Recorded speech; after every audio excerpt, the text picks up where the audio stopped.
Bien, voilà. Alors, il est 9h05. Je vous propose de démarrer. Bonjour à tous et merci de votre participation pour ce 4e rendez-vous déjà de B2Match organisé en partenariat avec la filière des industriels de la mer. Les 3 premiers avaient été réalisés pour les appels à manifestation d'intérêt en 2021, 2022 et 2023. Et pour la première fois, on a le plaisir d'organiser avec la filière à nouveau avec le Corimer, cette fois-ci un webinaire de constitution de consortium pour un appel à projet Corimer Navire bas carbone. Donc je me présente, je suis Frédéric Ravilly, je suis en charge de la thématique Greenship au sein du pôle mer Bretagne Atlantique et je suis le copilote de la feuille de route pour la filière des industriels de la mer sur cette thématique qui est pilotée par les chantiers d'Atlantique. Donc je vais être accompagné pour ce webinaire par mes collègues de Anaïs Turpot qui est en charge de l'ingénierie financière au sein du pôle mer Bretagne Atlantique et de mes collègues du pôle mer Méditerranée. Manon Pedroni, qui est directrice adjointe en charge de l'innovation, et Pierre Marlinge en charge de la thématique naval et nautisme, et qui, pour lui, est également copilote de la feuille de route SmartShip, la deuxième feuille de route sur les 5 feuilles de route de la filière. Donc avant de laisser la parole à Karine Tramier, qui est la présidente du Corimer, pour une présentation introductive, je tiens d'abord à remercier tous les partenaires de ce webinaire, donc les structures porteuses et accompagnant la filière, donc le pôle EMC2, le GICAN, le Evolen, et puis le syndicat des énergies renouvelables, et puis bien entendu le Corimer. Donc j'espère que vous avez bien tous reçu le lien pour la partie, le cœur de cette journée, puisque ce sont les rendez-vous B2B. Vous avez dû recevoir normalement vos liens sur l'application B2Match, que nous vous inviterons à rejoindre dès 10h. Et puis, juste avant ça, donc on va passer 1 heure ensemble pour la présentation de l'appel à projet. Donc voilà, on aura toute une partie évidemment explicative. Et puis on a prévu évidemment aussi un temps de questions-réponses pour pouvoir répondre aux questions que vous pourriez avoir. Voilà, Karine, je te remercie à nouveau de ta présence et je te laisse la parole. Et puis, je vous souhaite à tous un très bon webinaire. Merci Frédéric. Bonjour à toutes et à tous.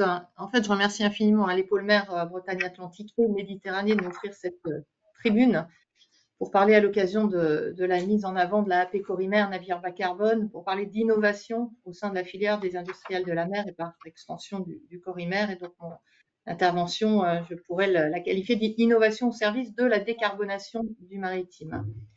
Donc le Corimer, en bref, je ne vais pas m'appesantir sur ce qu'est le Corimer, Conseil d'orientation pour la recherche et l'innovation de la filière des industriels de la mer.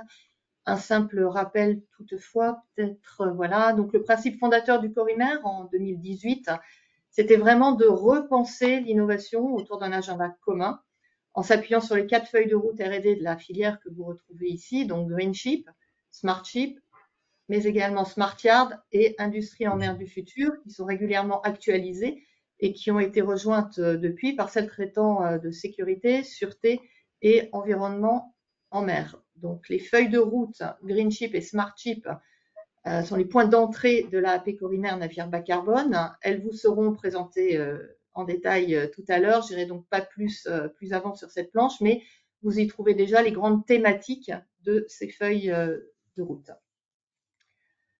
Donc, sur la diapositive suivante, vous voyez, donc juste là, voilà, merci. Et vous voyez donc que dans cette enceinte de co-construction qu'est le Corimer sont représentés 7 services clés de l'État, ainsi que les 3 composantes de la filière des industriels de la mer, le GICAN, Evolen et le syndicat des énergies renouvelables, comme juste mentionné par Frédéric. Donc, le Conseil a une double mission. Sur la diapositive suivante. Donc, bon, je vais continuer. Je vais juste passer changer, voilà. En fait, je ne la lis pas, la diapositive, donc c'est pour ça qu'autant que vous l'ayez sous les yeux. Donc, double mission, à la fois, vous voyez une réflexion stratégique pour définir, orienter et soutenir la recherche, le développement et l'innovation dans la filière, avec un effet intégrateur sur le long terme, et l'orientation des projets, c'est-à-dire en fait le pilotage du soutien public à l'innovation et l'émergence de projets structurants via appel à manifestation d'intérêt ou appel à projet dédié. Donc l'innovation est au service de la décarbonation du maritime. On peut parler également de son financement sur la diapo suivante. Ouais, il y a un petit peu de rémanence, Karine, hein, donc Oui, on je t'entend pense, bien passer l'ordre, mais ça prend un petit peu de je- temps que ça arrive. j'ai compris. Voilà, donc venons-en à la décarbonation, du moins à l'objectif bas carbone, et nous faisons aujourd'hui un focus sur les navires avec cette AAP. Donc nous sommes tous et toutes d'accord que financer la décarbonation des activités maritimes, fluviales, portuaires et industrielles est un véritable enjeu pour la filière. C'est par l'innovation et par la formation dans les technologies marines décarbonées que nous pourrons répondre en fait aux défis environnementaux et à celui de la concurrence internationale qui est à nos portes. Nous pourrons également réduire les coûts à long terme en créant ainsi des opportunités de croissance. Donc, quand on parle d'opportunités de croissance, on pourrait aussi parler de souveraineté, car qui dit innovation dit réindustrialisation, une réindustrialisation réussie qui dépend de la collaboration entre le secteur public, le secteur privé, les écoles et universités, les centres de recherche et la société civile. Ainsi qu'elle dépend également de la capacité à élaborer une stratégie cohérente pour le développement économique d'un territoire donné et sa résilience sur le long terme. Et c'est là également que les pôles ont un rôle majeur à jouer. Et c'est bien ce type d'association sur lequel vous, autour de la table virtuelle, porteurs de projets, vous êtes attendus aujourd'hui. Ce rendez-vous d'affaires organisé par les pôles MERS propose de vous y aider d'ailleurs. Donc, il ressort de tout ça que le financement de l'innovation peut être complexe et nous tâchons, avec le comité recherche et développement, comité R&D de la filière et les pôles MERS, à apporter visibilité et accompagnement aux porteurs de projets innovants pour ce qui est du soutien public. Donc, la tâche n'est pas toujours aisée devant la multiplication des dispositifs et saluons à juste titre la feuille de route de décarbonation de la filière maritime à laquelle Evolène et le GICAN ont notamment contribué et qui est un autre point d'entrée de cet appel à projet. Par souci d'exhaustivité, j'ajouterai également le PIA4 à la liste des points d'entrée avec la stratégie d'accélération, digitalisation et décarbonation des mobilités. Mais ça, vous le voyez dans le cahier des charges de l'AAP de toute façon. Alors, sur la diapo suivante, en fait, le Corimer dispose d'outils. Donc, je l'ai dit, depuis 2019, un outil privilégié, l'appel à manifestation d'intérêt, porté par le SGPI, donc le secrétariat général pour l'investissement, dans le cadre du plan France 2030. Et je reviendrai ensuite donc sur son, elle est qualifiée de petit frère, la AP Corimer Navire Bas Carbone, qui en sera une brique constitutive, ou du moins, il sera rattaché. Donc les dossiers de candidature, ils sont déposés sur la plateforme de l'opérateur, que les porteurs retrouvent face à eux avec, dans le cas de l'AMI, mais c'est aussi le cas avec cette AAP, un fléchage vers des dispositifs structurels ou dirigés de France 2030, tels IDEMO, TAS, Brick Techno, Première Usine, Innov.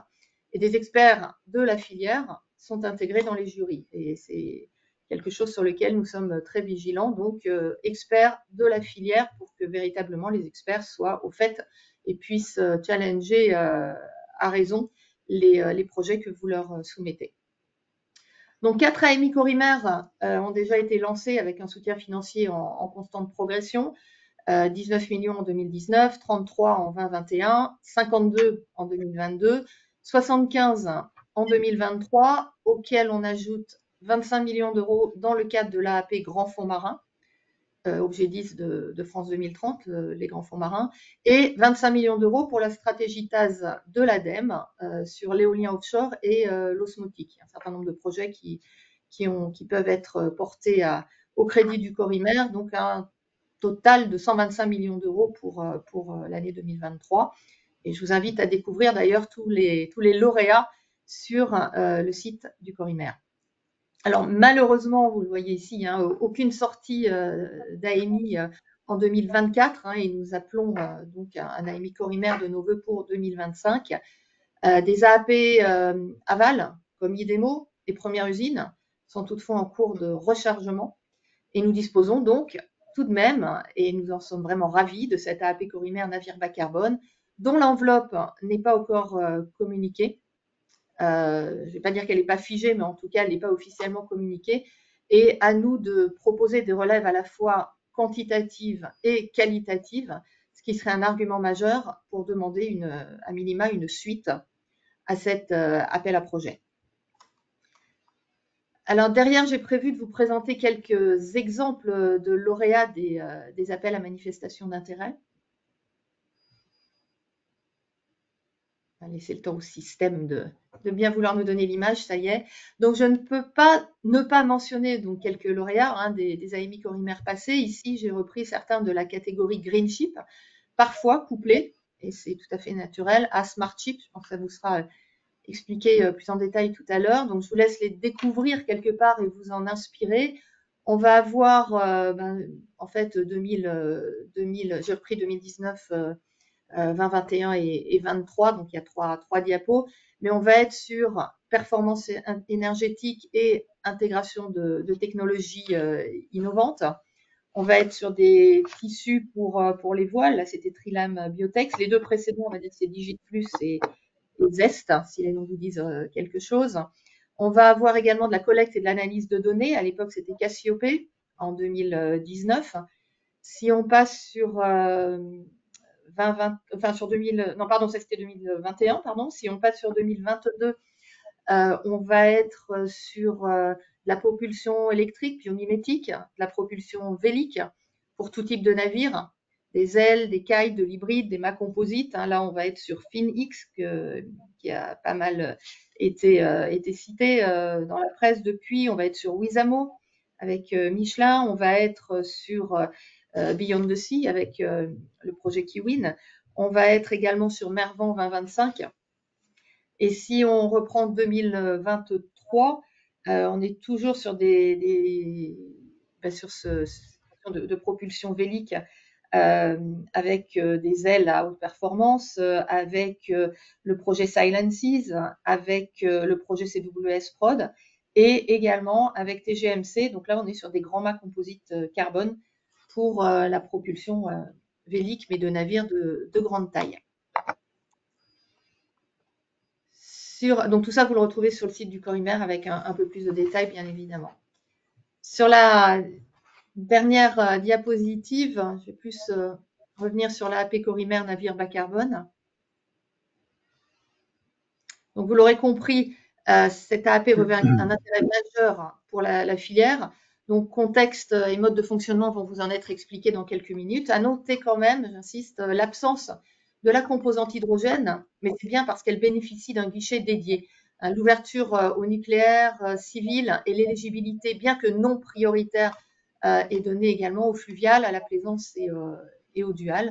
Donc, juste un mot pour vous recommander de visionner le replay de la présentation de l'AAP faite par l'ADEME le 14 février dernier, qui est téléchargeable. Je vous ai mis un QR code sur la planche, n'hésitez pas.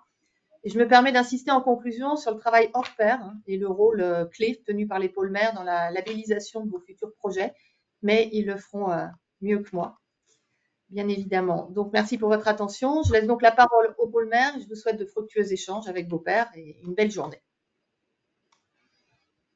Merci beaucoup Karine. Donc effectivement, on va passer maintenant à une explication un petit peu plus détaillée des aspects techniques et financiers de l'appel à projet.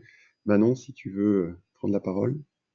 Oui, eh bien bonjour à tous. Donc cet appel à projet intervient dans le contexte que vient de vous présenter Karine Tramier.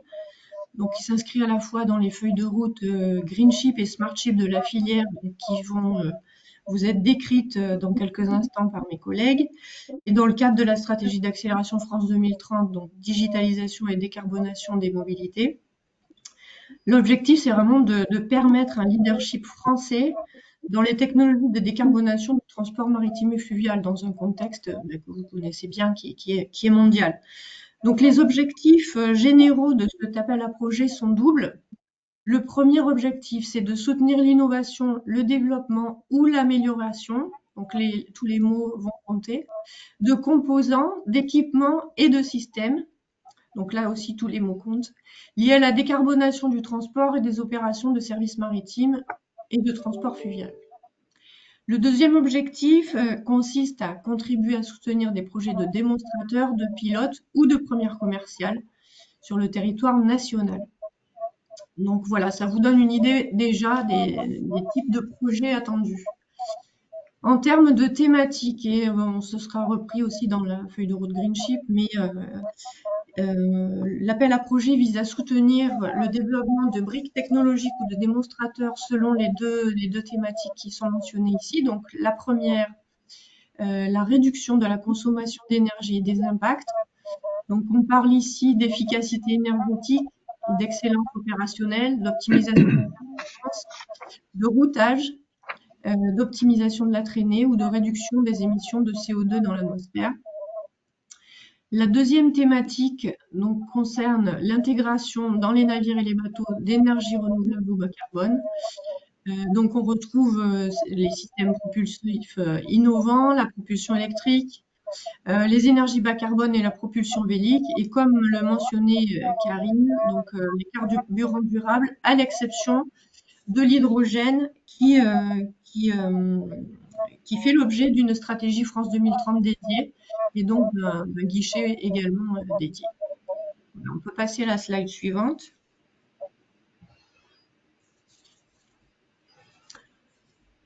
Alors peut-être c'est passé un peu trop vite. Donc en attendant que la slide apparaisse, pour vous dire que tous les types de flottes sont concernés, qu'il s'agisse de navires ayant une fonction commerciale de transport de personnes ou de marchandises, ou bien une fonction de travail dans le domaine des ports, des énergies ou de la pêche, par exemple.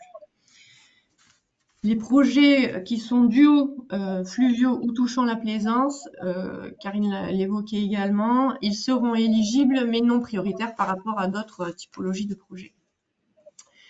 Donc sur la slide qui vient de s'afficher, vous découvrez ici le type de projet attendu, donc à la fois des projets de R&D sur des équipements, des projets de démonstration ciblée d'équipements en conditions réelles, donc sur des navires ou des bateaux, ou bien des projets de navires ou de bateaux démonstrateurs qui intègrent différentes innovations.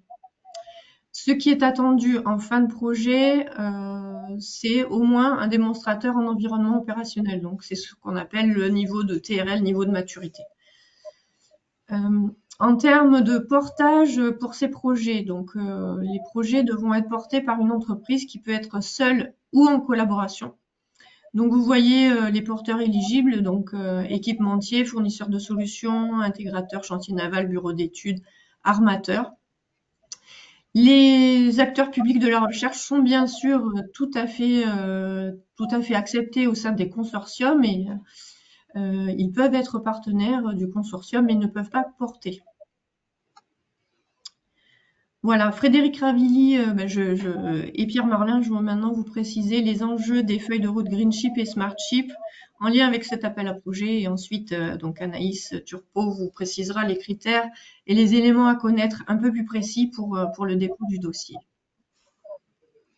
Voilà, merci beaucoup Manon. Alors effectivement, avec Pierre, on va vous rentrer peut-être un petit peu plus dans le détail des sujets thématiques attendus pour l'appel à projet. Donc vous l'avez compris, c'est pas toutes les feuilles de route Smartship et Greenship qui sont éligibles entre guillemets. Donc faudra être vigilant effectivement sur les choix et pas se tromper. Mais évidemment, on est là pour vous accompagner. Et puis rassurez-vous, on a juste une slide aussi à la fin. Il y a peut-être d'autres opportunités si les projets que vous souhaitez porter ne rentrent pas dans les fourches codines de cet appel à projet. Donc vous l'avez compris, le sujet c'est d'abord et avant tout la réduction des émissions carbone. C'est l'enjeu principal. Donc on va trouver du coup dans cet appel à projet encore une fois les sujets autour de l'intégration dans les navires d'énergie renouvelable et ou bas carbone. Donc ça consiste évidemment sur les projets autour par exemple du vélic, mais aussi tout ce qui est e-fuel. À partir du moment où on ne parle pas d'hydrogène, encore une fois, ces appels à projets ou ces technologies peuvent être adressées sur d'autres appels à projets. Donc le choix a été fait de ne pas les mettre dans cet appel à projet navire bas carbone. Effectivement, tous les types de flottes sont visés. Alors, c'est une des caractéristiques du milieu maritime. Ces types de flottes sont vraiment diverses, depuis les plus petits navires, par exemple l'amanage pour peut-être les plus petits, jusqu'aux plus gros, les chantiers de l'Atlantique, par exemple, les grands paquebots transporteurs de passagers. Avec entre les deux, évidemment, une diversité très large sur les applicatifs. Donc, effectivement, ça a aussi été dit, c'est important. Les flottes duo civil-militaire, les flottes également la flotte fluviale et la flotte de plaisance sont éligibles, hein, c'est pas du tout une exclusion. En revanche, voilà, c'est pas prioritaire. Donc, faut bien avoir en tête que si jamais vous souhaitez déposer sur ces thématiques-là, bon, on risque de passer un petit peu en dessous de la pile par rapport aux autres projets s'ils sont nombreux et de bonne facture par rapport donc aux flottes de travail. Intéressant aussi les aspects équipement et démonstration ciblée en conditions réelles. Équipement, ça veut dire que, et là on est là également pour vous aider, ça veut dire que ces systèmes qui pourront être testés auront peut-être besoin de partenariats avec des armateurs. Donc, bon, c'est l'objectif de ces rendez-vous B2Match aujourd'hui, de trouver les partenaires, mais effectivement, sachez que nous, on reste évidemment à votre disposition pour trouver les bons partenaires pour des acteurs qui porteraient des technologies et qui rechercheraient des bateaux finalement pour les installer. À l'autre bout de la chaîne, il y a également des navires de démonstration, donc forcément sur des projets plus capitalistiques, et donc qui peuvent intégrer des briques technologiques innovantes. Alors là aussi, point d'attention, hein, il faudra préciser le pavillon et le chantier dans lequel le navire sera éventuellement construit, le navire de démonstration sera éventuellement construit, et évidemment, hein, c'est de l'argent national, donc il y aura évidemment une priorité ou un regard particulier pour l'utilisation du pavillon français et de chantiers français, même si, encore une fois, il n'y a pas d'exclusion sur d'autres acteurs a priori. Mais sachez que ça va être un critère qui sera regardé. En revanche, il y a des exclusions, ça a été dit, je les ai listées là de manière exhaustive, comme c'est indiqué dans l'appel à projet. Donc l'usage des énergies fossiles, y compris le gaz, voilà. Pour certains qui pensaient encore que le gaz liquéfié ou le gaz compressé naturel était considéré comme bas carbone, non, hein, c'est bien identifié comme inéligible par l'ADEME. Pas d'également de production d'énergie à bord. Les infrastructures portuaires ne sont pas intégrées non plus dans l'appel à projet. Encore une fois, hein, il y a d'autres opportunités. Hein, soyez pas frustrés sur cet appel à projet. On saura vous guider si jamais vous avez des projets qui recoupent ces thématiques-là. Le nucléaire est éligible, mais dans sa dimension civile. Le nucléaire militaire n'est pas éligible. L'aspect, alors c'est ça qui exclut un petit peu l'aspect smartiard, dans l'occurrence l'aspect éco-conception des navires et déconstruction des navires n'est pas intégré dans l'appel à projet du Coribert navire bas carbone. De la même manière, le post-traitement est éligible, sauf si ça correspond à des carburants qui sont des carburants fossiles. Voilà, si c'est pour réduire encore les émissions à partir de carburants faiblement émissifs, type méthanol par exemple, voilà, le post-traitement peut être éligible. Les aspects de formation ne sont pas intégrés dans l'appel à projet. Et puis donc l'hydrogène, on en a parlé, n'est pas éligible puisqu'adressé sur d'autres appels à projet. Alors, pour compléter le point, et on attend, puisque comme l'a dit Karine, voilà, faut que le slide arrive. Voilà, merci Anaïs. On a fait une petite extraction de la feuille de route Greenship essentiellement, la feuille de route de la filière, mais c'est quand même, il n'y a pas trop d'ambiguïté, c'est très recoupé avec la feuille de route de la décarbonation produite par la DG ENPA, telle que l'a présenté également rapidement Karine. Donc voilà les points principaux hein, qui tournent autour de deux grands thèmes. L'aspect d'abord énergie décarbonée ou faiblement carbonée. Donc là, on va parler de tout ce qui est e-fuel, tout ce qui est production à partir d'énergie directement renouvelable, le vent, le photovoltaïque, nucléaire civil, encore une fois, pas le nucléaire militaire, les aspects donc post-traitement liés aux carburants uniquement bas carbone, encore une fois, pas les carburants fossiles, et puis l'aspect évidemment électrification et hybridation des navires. Ça, c'est le premier plan sur l'aspect énergie pour les navires. Et le deuxième volet, c'est l'aspect réduction de la consommation pour la même mission, c'est-à-dire qu'on parle là d'efficacité énergétique, donc tout ce qui est système propulsif innovant, tout ce qui est appendice qui permet de réduire la résistance à l'avancement, tout ce qui est énergie management system, donc la gestion d'énergie à bord, évidemment pour des projets qui intègrent des carburants e-fuel, c'est un vrai sujet parce que encore aujourd'hui évidemment ce sont des carburants qui sont chers, donc il faut optimiser au mieux son usage. Donc voilà, ces systèmes de management sont indispensables et je pense que Pierre en reparlera également puisque c'est évidemment très lié au sujet Smartship. Et puis les aspects autour de l'excellence opérationnelle, donc tout ce qui permet là aussi de réduire la consommation par rapport à la mission du navire, donc le routage, tout ce qui est maintenance prédictive, monitoring des usages et de la performance. Voilà pour la partie Greenship, donc extraite des deux feuilles de route filière et DG ENPA. Pierre, si tu veux prendre la suite pour la partie Smart Chip. Alors, ton micro est fermé, voilà. Bonjour à tous. Merci Fred pour le passage de flambeau. Donc, en effet, tu l'as dit, la feuille de route Smart Chip, elle est un petit peu éloignée de la feuille de route Green Chip, mais pas tout à fait, notamment sur les aspects par lesquels tu as fini ta présentation. Donc, en 2 mots, Smart Chip, c'est quoi? C'est avant tout un navire qu'on va digitaliser avec tout un tas de capteurs à bord. Ces capteurs, finalement, toutes les données qu'ils envoient, elles vont pas forcément être traitées à bord, elles vont être traitées plutôt à distance sur des field centers, enfin des centres à terre. Donc il va falloir connecter ces centres à terre aux navires, connecter aussi les navires entre eux. Ensuite, l'étape d'après, avec toutes ces données qu'on va exploiter, j'en parlerai tout à l'heure, on va essayer d'augmenter les capacités du navire et notamment d'augmenter sa capacité à mieux maîtriser son énergie.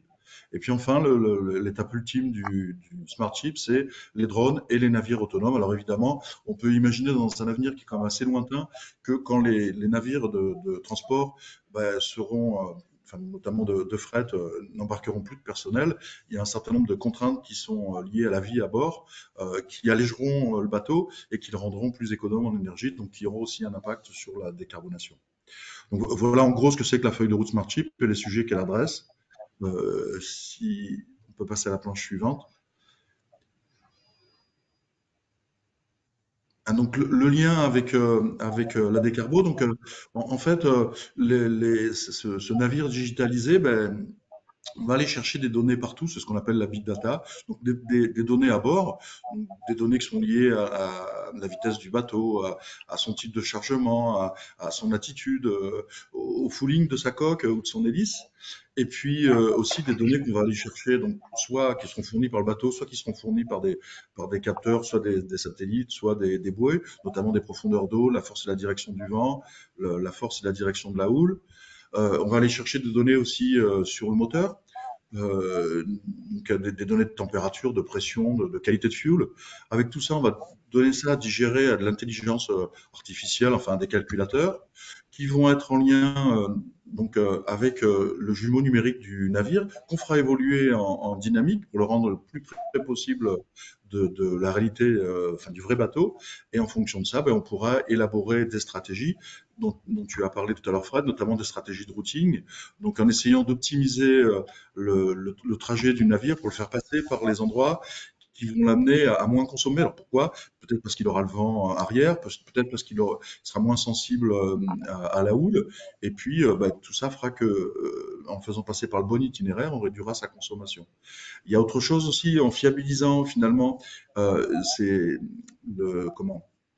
grâce au jumeau numérique, on va fiabiliser la trajectoire du navire. On saura avec une plus grande précision à quelle heure le navire arrivera et ça évitera des comportements comme on voit aujourd'hui dans le shipping avec des commandants de cargo qui se débrouillent pour arriver un jour avant, donc qui appuient un petit peu sur l'accélérateur pour arriver un jour avant pour être sûr d'être à l'heure pour pouvoir débarquer le bateau. Eh bien, on va aller affiner la stratégie de just in time et finalement de réduire la vitesse et donc de réduire la consommation en prévoyant d'arriver non plus un jour à l'avance pour garder de la marge, mais 1 heure à l'avance parce qu'on aura une meilleure confiance dans le routage. Et puis, tu en as parlé aussi, il y a tout ce qui est maintenance prédictive. Donc en ajustant, grâce à toute cette intelligence, au lieu de faire des maintenances à étapes, au bout d'un certain temps, on appliquera finalement la maintenance au juste besoin, en évitant de changer des pièces alors que c'est pas nécessaire, en exploitant mieux le navire, et donc du coup finalement en améliorant sa durabilité. Et aussi un dernier point, c'est qu'on évite en augmentant le navire les incidents, les accidents qu'on pouvait trouver. Voilà en gros le Smart Ship, ce qui peut fournir à la décarbonation.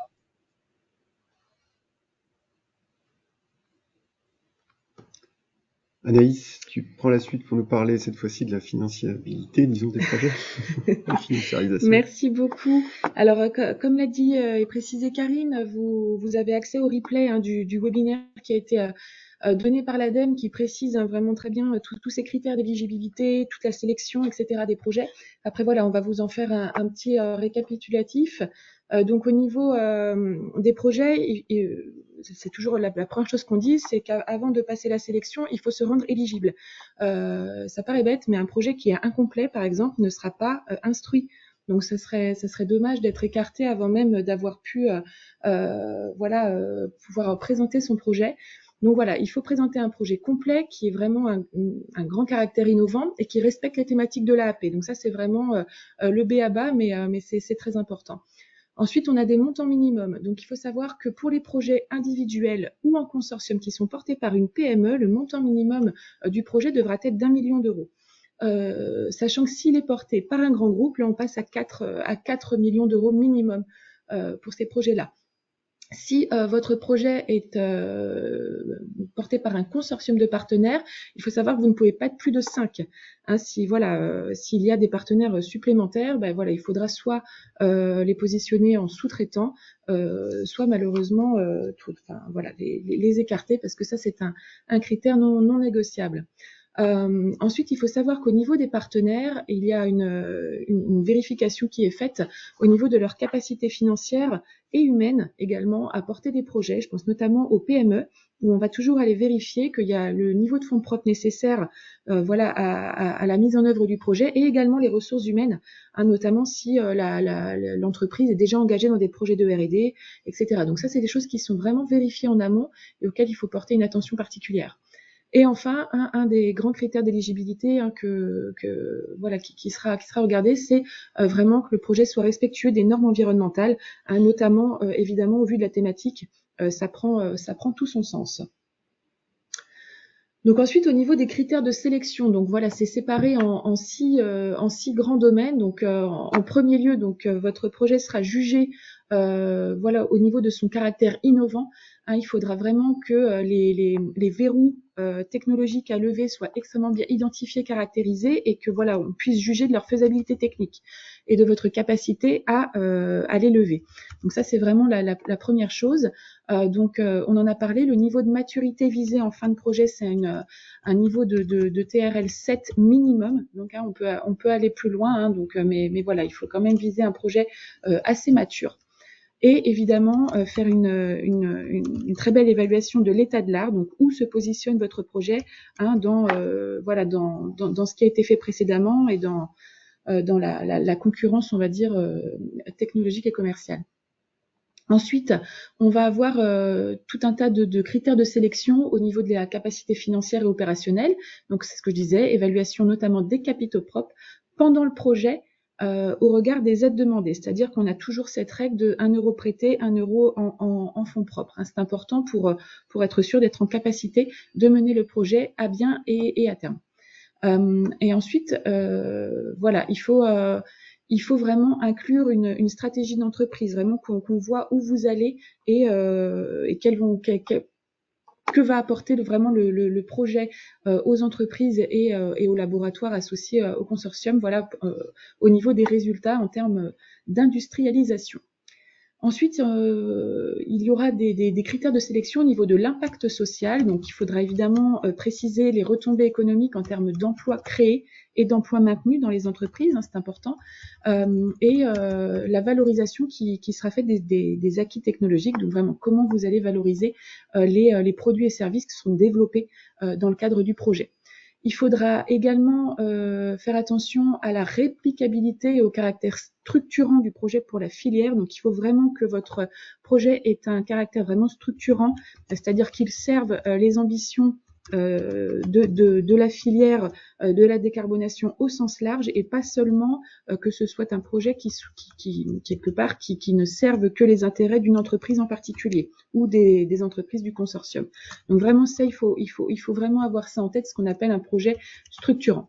Et il faut évidemment qu'il soit en adéquation avec les priorités des politiques publiques, notamment en lien avec la filière des industriels de la mer.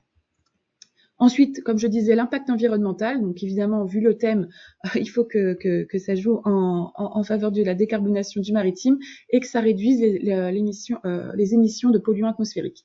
Et enfin, l'impact économique. Donc il faudra préciser le chiffre d'affaires qui est visé donc à 5 ans notamment à l'issue du projet et comment on attaquera le marché. Comment présenter vraiment son business model et voir en quoi votre projet va vraiment trouver sa place dans son environnement économique. Voilà, et évidemment, c'est toujours la partie qui est la plus difficile, mais qu'il faut vraiment soigner. C'est vraiment l'identification des marchés, la taille de ces marchés et comment on les aborde. Ça, c'est vraiment quelque chose qui est primordial et qu'il faut faire, à s'appuyer notamment de chiffres, essayer vraiment de les dimensionner un maximum. J'en viens aux modalités de financement de cet appel à projet. Donc, les dépenses éligibles sont assez classiques. Je vous les détaille pas, mais c'est vraiment quelque chose d'assez commun avec les salaires, les frais, la sous-traitance. Et en plus, on va avoir les études d'ingénierie, les études de suivi de coordination des travaux qui sont éligibles. Ça peut être intéressant. Au niveau de l'aide, alors il faut savoir qu'il y aura un maximum d'aide accordée de 8 millions d'euros par projet. Donc voilà, parce que c'est des projets qui peuvent quand même être assez conséquents. Donc ça sera 8 millions d'euros maximum d'aide par projet. Il faut savoir que les projets, pareil, vont être définis en 2 grandes catégories de dépenses. On va avoir les dépenses qui vont être liées à la recherche industrielle et d'autres dépenses qui vont plutôt être liées au développement expérimental. Donc ça, c'est des catégories de dépenses qui vont être proposées par le consortium ou par le porteur, voilà, et après qui vont être négociées avec l'ADEME, voilà, où vous allez préciser, voilà, à quel niveau de TRL se positionne tel et tel type de dépenses dans votre budget. Et après, voilà, ça, c'est au fil des discussions avec l'ADEME au cours de l'instruction que voilà, toutes les dépenses sont qualifiées en RI ou en DE. Et après, voilà, ça permet d'après de définir le taux d'aide qui vous sera accordé par type de dépense. Parce que ces aides, elles vont être de 2 types. Donc, vous allez avoir une partie en subvention et une partie en avance remboursable. Donc, ce qu'on appelle un mix d'aides. Donc, il faut savoir que pour les projets qui seront majoritairement composés de dépenses en recherche industrielle, vous aurez 75% de subvention et 25% d'avance remboursable.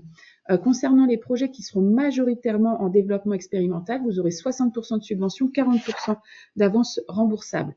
Donc, on voit que les projets avec des TRL qui vont être un petit peu plus bas, ou en tout cas avec la majorité de leurs dépenses qui vont être avec concernées par des TRL plus bas vont être plus aidés que des projets qui trouveront leur marché plus rapidement. Donc après, vous avez dans le petit tableau, vraiment, je vous le détaille pas, mais vous avez voilà le taux d'aide par type d'entreprise, par type de dépenses, donc recherche industrielle ou développement expérimental, mais également si c'est des projets collaboratifs ou non collaboratifs. Et vous pouvez voir que on vous incite à collaborer, évidemment, étant donné que les taux d'aide sont bonifiés dès lors que le projet est collaboratif. Concernant les versements de l'aide, vous avez une avance de 15% à la contractualisation, des versements intermédiaires au niveau des étapes clés. Ces étapes clés, c'est vous qui les définissez et qui les validez avec l'ADEME. Donc, vous pouvez comme ça planifier un petit peu les versements. Et vous avez un solde de 20% à la fin du projet. Le remboursement des avances récupérables, il est déclenché au niveau quand vous atteignez un seuil qui est également défini avec l'ADEME et un seuil de succès. Au niveau du calendrier, il y a 2 relèves. Donc la première sera le 16 mai et il y aura une seconde relève qui sera la clôture le 15 octobre. Alors il faut savoir avec l'ADEME, ça se passe toujours de la même manière. Vous devez absolument les contacter 1 mois avant le dépôt du projet pour faire une réunion de présentation du projet qu'on appelle un pré-dépôt.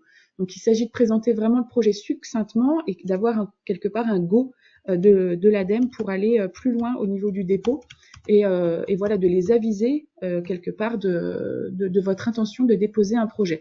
Donc ça, c'est extrêmement important. Il faut pas rater cette pré-deadline de 1 mois avant le dépôt. Donc il faut au 16 avril que vous ayez maximum contacté l'ADEME.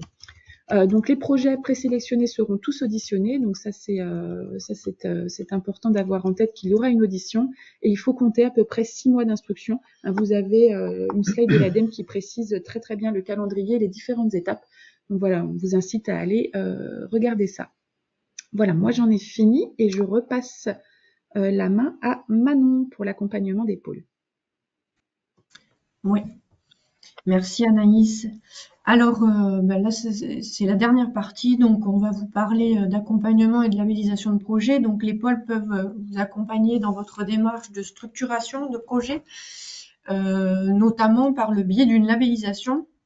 Alors la labellisation, elle permet un taux de réussite maximisé dans l'obtention d'un financement public. On a eu des statistiques fournies par l'ADEME ou BPI sur leur guichet, et les projets labellisés par un pôle de compétitivité ont 2 fois plus de chances d'obtenir un financement public que les projets non labellisés.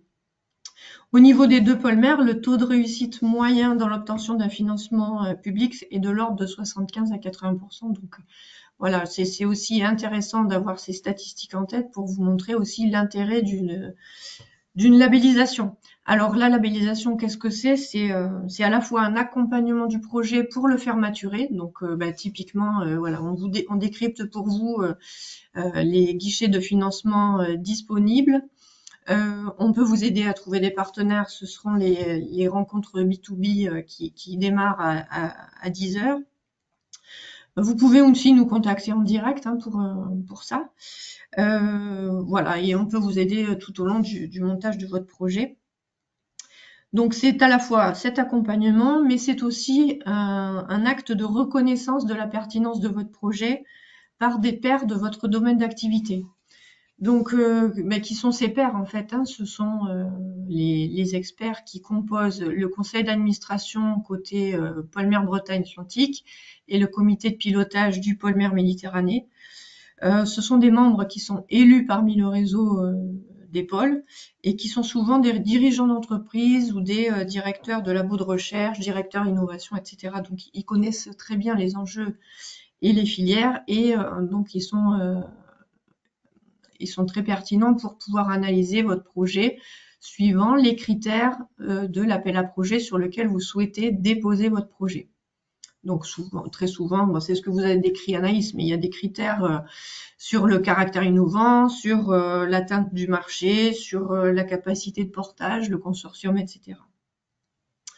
Donc ici, vous avez sur cette slide aussi les différentes réunions de nos instances de labellisation avec les dates. On vous demande, si vous êtes intéressé par une labellisation, de nous contacter au plus tôt, au moins un mois avant. Voilà, et puis je vous repasse la parole pour vous expliquer comment ça marche en pratique.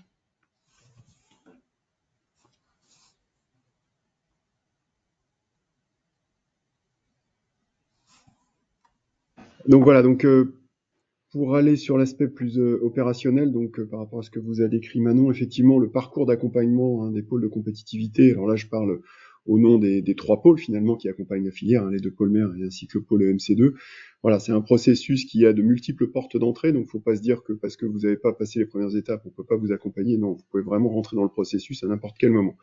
Donc concrètement, ça commence par des journées comme aujourd'hui. L'idée, c'est de pouvoir, sur la base d'une idée que vous pourriez avoir au sein de vos entreprises, au sein de vos structures de recherche, et qui pourrait rentrer dans le cadre de l'appel à projet, nous contacter pour commencer à challenger un petit peu l'idée. Donc on va pouvoir en discuter avec vous, voir un petit peu quels sont les critères, est-ce qu'effectivement l'appel à projet est le bon par rapport à ce que vous souhaitez faire.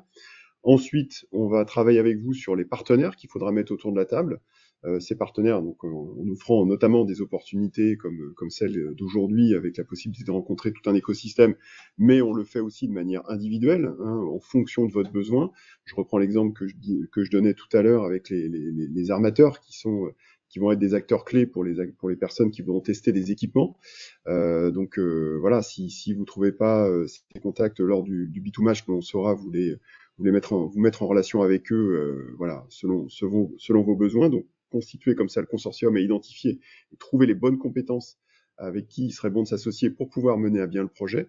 Ensuite, on va travailler avec vous sur le document proprement dit qu'il faudra déposer auprès de l'ADEME en l'occurrence. Donc, on va regarder évidemment les aspects techniques. Est-ce que ça rentre bien dans l'appel à projet? Comment est-ce qu'il faut également formuler les choses pour être vraiment pertinent par rapport à ce qui est attendu par le financeur public? Premier pilier, donc sur l'innovation, et deuxième pilier, évidemment, tout ce qui est financiarisation de votre projet. Est-ce que, voilà, par rapport au budget, par rapport au ratio des différents partenaires pour assurer que c'est bien un projet collaboratif ou non, etc. Voilà, il y a un certain nombre de critères et on va regarder tout ça avec vous.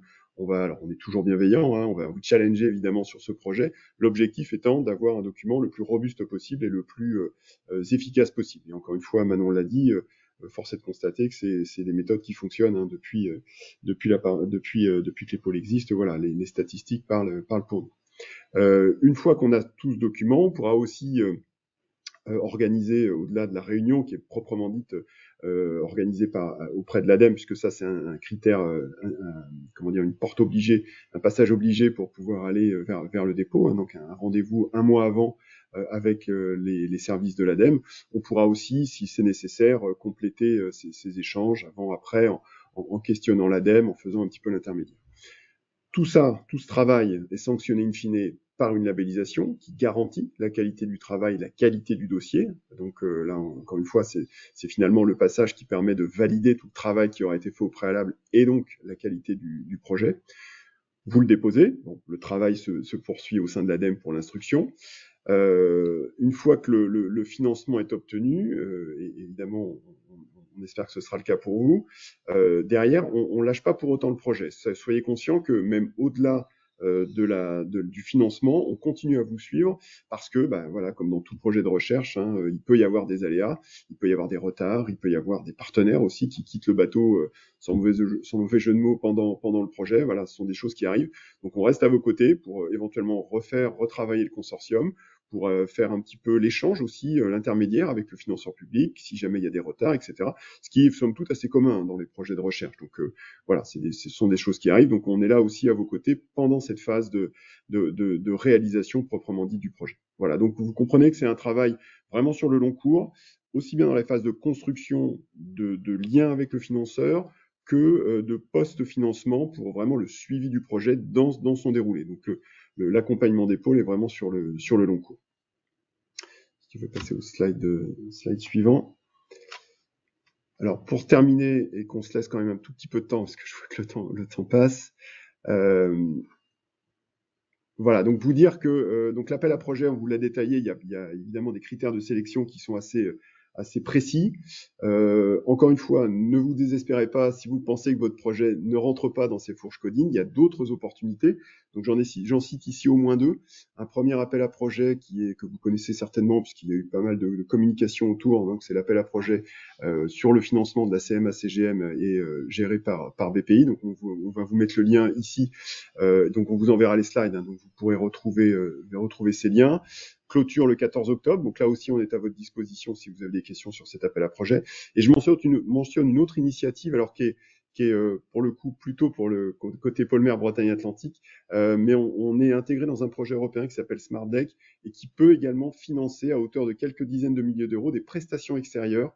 Donc voilà, on parle vraiment pour de la réalisation de preuves de concept, de choses comme ça, et des financements de prestations extérieures. Donc, si vous avez ces critères-là ou ces questions-là, voilà, à nouveau, n'hésitez pas à revenir vers nous pour qu'on puisse compléter un petit peu le scope des opportunités de financement. Encore une fois, cet appel à projet est une réelle opportunité, l'appel à projet Corimer. Mais il y en a également d'autres, donc faut vraiment pas vous brider. Et encore une fois, je vois que ça a été une des questions qui a été posée d'ores et déjà dans le chat. Évidemment, dans les rendez-vous que vous allez avoir aujourd'hui, il n'y a pas du tout d'obligation à rester sur ce domaine-là. S'il y a d'autres partenaires en dehors et qui ne sont pas présents aujourd'hui, on saura également vous les faire rencontrer et vous mettre en contact avec eux. Voilà, donc ça conclut l'aspect présentation. Il nous reste vraiment quelques minutes. Alors j'ai répondu déjà à un certain nombre de questions un petit peu en ligne. Je vais peut-être redire. Il y avait une question sur l'aspect comment concilier l'aspect nucléaire et le fait que l'appel à projet ne ne soutiennent pas les aspects de production d'énergie à bord. Là, on parle plutôt ce que ça ne soutient pas, c'est plutôt les navires destinés à produire de l'énergie. Voilà, il y a quelques projets de ce type-là, dont la finalité, la mission du projet, c'est de produire, la mission, pardon, du bateau, c'est de produire de l'énergie. Voilà, c'est ce type de projet. Mais encore une fois, le nucléaire civil, en tous les cas, tel que rédigé dans l'appel à projet, le nucléaire civil est bien éligible. Et évidemment, on parle bien dans ce cas-là de production d'énergie à bord. Ensuite, il y a une question. Un projet peut-il répondre simultanément aux deux thématiques, Greenship et Smartship, et une même entreprise peut-elle candidater et proposer plusieurs projets? Alors, sur l'aspect réponse aux deux thèmes, bien sûr, aucun problème, et on l'a vu dans les présentations qu'on vous a faites, certains, les thèmes finalement sont assez intriqués. Quand on parle de système de management de l'énergie avec des systèmes digitaux, c'est du Smartship, mais au profit du Greenship. Donc évidemment, pas du tout, aucun problème pour avoir les deux thèmes. Ensuite, la deuxième partie de la question, rappelle-moi, Anaïs. Est-ce qu'une entreprise peut proposer sur plusieurs projets. Voilà, pardon.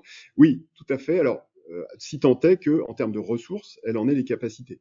Voilà, si vous expliquez que le premier projet phagocyte 90% de votre capacité de R&D, simplement le temps homme dont vous disposez pour mener ces projets, évidemment, la crédibilité pour poser un deuxième projet sera un petit peu complexe. Donc, il faut être conscient que si vous déposez deux projets, il faudra être capable de démontrer que vous avez la capacité de les mener de concert et que là aussi, votre financiarisation est possible en termes de fonds propres, etc. Donc, ce sont des critères qui seront regardés, mais en tous les cas, il n'y a pas du tout de blocage par rapport à ça. Et je préciserai juste que vous ne pouvez être qu'une seule fois porteur de projet. Ça, c'est important de l'avoir en tête. Ensuite, il y a une question. Qu'entendez-vous par projet innovant alors que la propulsion électrique existe depuis 20 ans? Alors, c'est vrai. Après, quand on parle de propulsion électrique, ça peut être, encore une fois, tout ce qui est gestion de l'énergie à bord pour optimiser la consommation. Ça peut être des nouveaux équipements avec des chaînes propulsives avec des rendements améliorés. Ça peut être également, par exemple, de nouvelles batteries qui peuvent être testées. C'est pas pour faire la publicité de l'université de Nantes, mais on a un laboratoire de très grande qualité qui s'appelle l'Institut Gustave Roussel, qui travaille sur les matériaux, notamment pour les batteries. Typiquement, ça peut être l'opportunité de tester de nouveaux systèmes avec des densités énergétiques plus élevées ou qui pourraient permettre d'avoir des autonomies supérieures. Donc, encore une fois, là aussi, la propulsion électrique évidemment existe, mais l'amélioration continue fait qu'il reste évidemment beaucoup d'innovations à mener. Ensuite, on a quels sont les taux pour les partenaires académiques? Donc, donc là, ce sera 100% des coûts additionnels. Donc, c'est vraiment les coûts notamment des laboratoires publics qui sont liés au projet. Donc, ça va être tout ce qui est lié à l'embauche d'ingénieurs projets, de post-doc, tout ce qui est consommable, frais de sous-traitance, etc., qu'on peut avoir vraiment dans le cadre du projet. Alors, bonjour. Je regarde dans les réponses. Alors, est-ce qu'un démonstrateur de navire totalement électrique pour des activités de pêche peut être considéré comme innovant? Alors, par principe, oui. Nous, en tant que pôle de compétitivité, on va surtout pas aller dire que par défaut, ça ne peut pas être innovant. Voilà, faut qu'on rentre un peu plus dans le détail. C'est difficile de vous dire ça comme ça. Simplement sur le descriptif en quelques mots, faut qu'on regarde. Mais oui, il n'y a pas du tout d'impossibilité à ce qu'un bateau de pêche full électrique puisse être un caractère innovant. Ce qu'on va regarder, Anaïs l'a très bien dit, c'est l'écart par rapport à l'état de l'art. C'est-à-dire que si la méthode, entre guillemets, pour démontrer que votre projet est innovant, c'est d'abord de dire ce qui existe. Voilà. À l'appui des documents commerciaux, à l'appui de publications scientifiques, à l'appui de tous les éléments qui peuvent démontrer que voilà ce qui est disponible aujourd'hui sur le marché. Et il faut être capable de montrer que ce que vous allez proposer se différencie de ce qui est disponible sur le marché. À partir du moment où vous êtes capable d'argumenter et de convaincre qu'il y a une différence, on pourra valider le fait que c'est un projet innovant. Et à ce titre-là, la flotte de pêche, c'est bien indiqué dans l'appel à projet, est une flotte éligible puisque navire de travail, éligible à l'appel à projet. Après, je préciserai que voilà, il y a des outils de financement pour la pêche qui sont dédiés. Donc voilà, il faudrait aller voir aussi de ce côté-là. Il y a une question également sur le refit. Est-ce que les projets incluant du refit de navires seront prioritaires ou pas? Alors, il faudra regarder, c'est-à-dire que refiter un navire, ça veut dire peut-être changer la chaîne propulsive. Donc, ça veut dire changer la chaîne propulsive vers quelque chose qui serait plus faiblement carboné. Donc, à ce titre-là, c'est éligible. Après, c'est toujours un petit peu la discussion, c'est-à-dire que ce que fera l'ADEME dans l'expression, dans l'analyse du dossier, c'est de regarder un petit peu toutes les lignes de dépenses. Et là, bah, effectivement, certaines lignes qui sont somme toute indispensables pour faire le projet pourraient ne pas être éligibles. Donc c'est toujours un petit peu le débat, hein, typiquement qu'on peut avoir, c'est-à-dire, je prends l'exemple classique qu'on a un peu systématiquement, c'est quand on fait un bateau innovant, dont la coque, elle, ne le serait pas. Est-ce que la coque est éligible? À la fois, si on n'a pas la coque, on peut pas faire le bateau, donc on peut pas faire la démonstration, mais à la fois, la coque en elle-même n'est pas innovante. Donc c'est toujours un petit peu le débat qu'on a. Est-ce que ça rentre dans l'assiette des dépenses ou pas? Donc voilà, je peux pas vous répondre comme ça, c'est vraiment du cas par cas. Après, sur l'aspect refit, les travaux qui seront nécessaires à l'installation, par exemple, d'une chaîne propulsive décarbonée, hein, si c'est ça le refit, oui, voilà, évidemment, parce que pour pouvoir installer la chaîne, il faut pouvoir déposer l'ancienne propulsion et puis mettre la nouvelle. Donc à ce titre-là, c'est tout à fait possible. De la même manière, si on veut installer un gréement sur un navire pour le rendre, voilà, pour réduire sa consommation, ce sera éligible. Là aussi, on peut parler possiblement de refit. Alors je vois qu'il est 10 heures. On peut peut-être prendre parce qu'il y a beaucoup de questions. On essaiera peut-être d'y répondre ponctuellement, mais peut-être je peux faire dernière. Faire un tir groupé sur des questions d'éligibilité. Donc il y a des questions sur la possibilité d'avoir des partenaires internationaux. Alors oui, il n'y a pas de contre-indication. En revanche, ils ne seront pas financés dans le cadre de l'appel à projet. Donc voilà, faire en sorte que les projets, les partenaires, soient financés dans leur pays et que ce soit pas un frein. Voilà, ça peut complexifier un petit peu l'instruction. Ensuite, il y a une question sur les consortiums portés par une PME avec des partenaires grandes entreprises au niveau du plancher de financement retenu. On est bien sur 1 million. C'est bien le portage qui est retenu. Donc voilà, même s'il y a des grandes entreprises dans le consortium, il n'y a pas de souci. Le plancher reste à 1 million. Et puis là, il y a une question sur la prise en compte des dépenses. C'est le dépôt du projet qui fait foi. Donc ce sera la deadline du 16 mai pour la première relève et puis en octobre pour la seconde.